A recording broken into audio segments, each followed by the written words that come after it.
Adam, good morning. Can you start by telling us what's been happening on the northern border this morning? Well, after a relatively quiet 12 hours or so, we've had a lot of missiles come over the border from Lebanon towards Akka and Haifa, and there's some pretty dramatic vision that I've seen of those missiles landing in the bay there. So a raft of missiles, Israeli jets have been flying above Beirut. There's been reports of sonic booms and strikes in a town in the upper Bekaa Valley, which is a long way from the border, that's killed more than 20 people, according to the Lebanese authorities. So after a little lull, I suppose, it seems to be back on. There's also been a statement from the Prime Minister's office, Benjamin Netanyahu's office, saying these reports of a ceasefire are wrong. There is no ceasefire at the moment. It's an American-French proposal that he has not agreed to at this stage. You say that Netanyahu has pushed back and said there is no ceasefire. Does Israel have any appetite for a ceasefire? Well, I think some Israelis have an appetite for a ceasefire. Certainly those who have families in Gaza and want any kind of deal to get those hostages out. But more broadly, I think there isn't much appetite here for a ceasefire in the north. I think there's a feeling that there is momentum now. You've had the pager attacks, the walkie-talkie attacks, and from those residents of the northern communities, the sense that something is finally happening and they can see a path that will let them get back into their homes. You've had some close allies of Benjamin Netanyahu, like the Finance Minister Smotrich this morning, say that there should not be a ceasefire, that Israel is on a mission and that needs to be finished. And that mission is getting Hezbollah pushed further north beyond the Litani River and clearing that area out of any fighters and rockets. Adam, I want to understand the distinction between people's desire for a ceasefire in Gaza and the attitude towards what's happening in the north. Is there support amongst the Israeli people for action, further action, including a ground invasion into Lebanon? Yes, I think there is. I think there's this sense of frustration here that really Israel has lost territory over the last 12 months, effectively lost territory, where you have almost 70,000 people out of their homes in those northern cities. I've been to some of those towns, those communities where there's no one there but soldiers, really.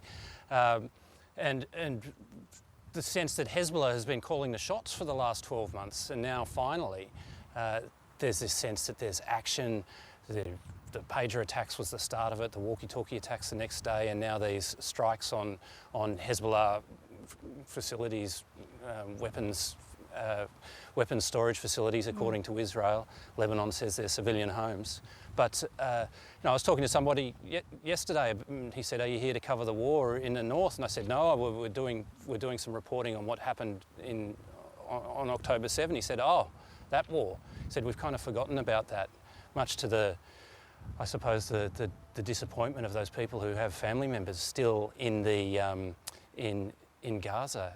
There's this separation now, a sense of separation between what's happening in Gaza and what's happening in Lebanon, two separate conflicts that a ceasefire deal, a universal ceasefire deal doesn't apply to both.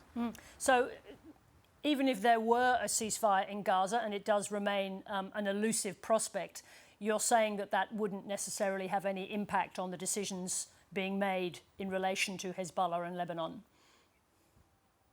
Yes, no, I think that's right. I think a ceasefire in Gaza is well, I won't say impossible, but it seems a long way away at the moment. There is really no talk here of a ceasefire being close. All the talk of ceasefires are about what's happening in the north, and we've got the Prime Minister, his key ministers, people from the northern councils, residents of those northern cities, all saying, no, the main conflict now is against Hezbollah. We need to finish that conflict. We need to get people back into those northern cities.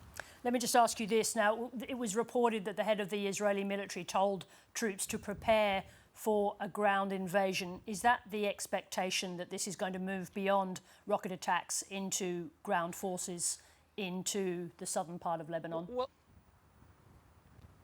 yeah, I think it is. I think it's difficult to imagine a situation where you're relying on the Lebanese army to enforce a demilitarised zone in the south. I think the expectation is that the Israeli army will go in, and that's been the language, the softening up, I suppose, of the Israeli population for preparation for that potential ground assault. You've had two reserve divisions mobilised, two reserve brigades mobilised in the last couple of days, and people moved to the northern border. And over the last few weeks, you've had an entire division move from Khan Yunis in Gaza up to the north. So all the language, all the signs are of a ground assault. Adam Harvey, thanks very much indeed for talking to me this evening. Thank you. Thanks, Sarah. It's a pleasure.